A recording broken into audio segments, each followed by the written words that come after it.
สบายดีมาพบกันอีกแล้วกับรายการลงครัวสำหรับEP นี้ก็เป็น EP ที่ 4แล้วเนาะเมนูมื้อนี้ที่เราจะมาเฮ็ดก็คือแกงหน่อไม้นั่นเอ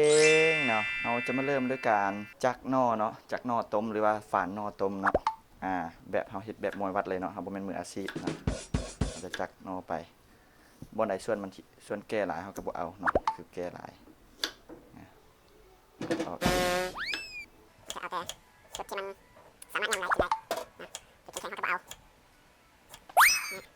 แต่วันนี้ไปน้องจะกลัวจะแล้วก็จะได้ประมาณนี้บ่มืออาชีพปานใดเอิ้นว่าเป็น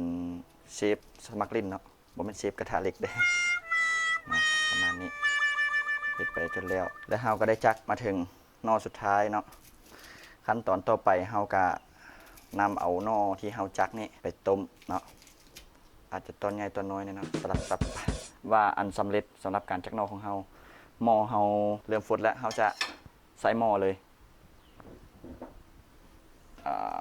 ใส่เลยเนี่ยเรียบร้อยเอาหน่อลงแล้วเฮาก็จะใส่แป้งนัวหน่อยนึงเพื่อให้หน่อมันจืดไว้เนาะหน่อยนึงประมาณนี้หลังจากนั้นเฮากาฝาหม้อปิดไว้เนาะ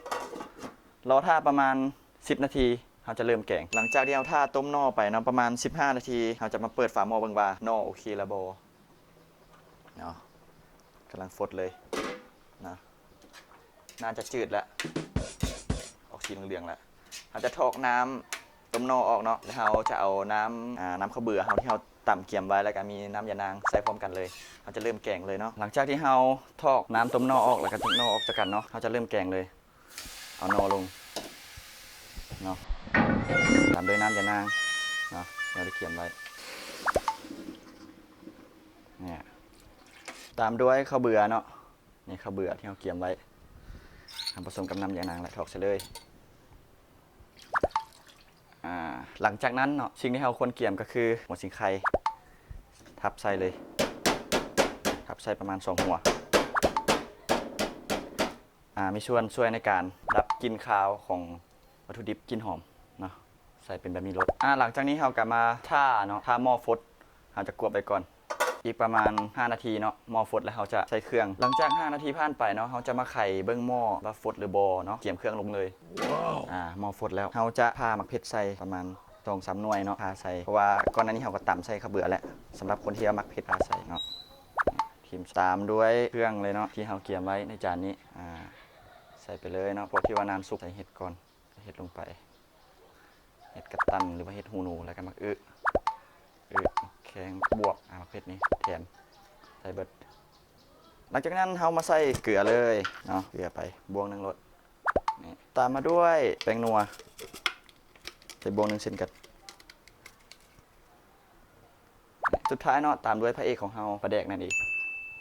เนี่ยเกี่ยวเขียมไปใส่เลย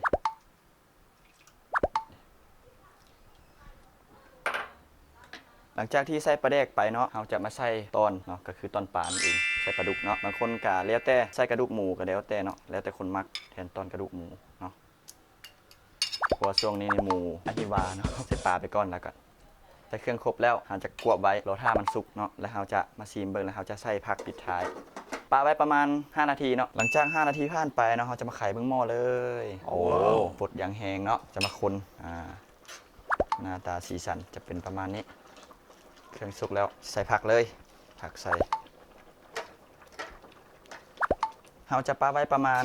1-2 นาทีเนาะ1 นาทีก็ได้ละเพื่อให้ผักเราสุกแล้วเราก็จะตักใส่ถ้วยเลยเพียงเท่านี้ก็ถือว่าสำเร็จสำหรับแกงหน่อเรานาที1ผ่านไปถือว่าสุกแล้วเนาะปลดสายเลยมาแล้วเนาะสำหรับแกงหน่อเราเนาะนี่ตักออกมาใส่ถ้วยเรียบร้อยแล้วเนาะนี่โฟกัสแล้ว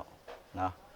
ก็ถือว่าสำเร็จเนาะแกงหน่อสูตรใส่ปลาดุกผู้ใดอยากเฮ็ดกาสามารถนำไปเฮ็ดได้อย่าลืมกดติดตามกดไลค์กดแชร์เนาะอยากให้เฮ็ดเมนูอาหารตัวใดหรือว่าอยากให้เฮ็ดหยังคอมเมนต์มาได้เนาะใช่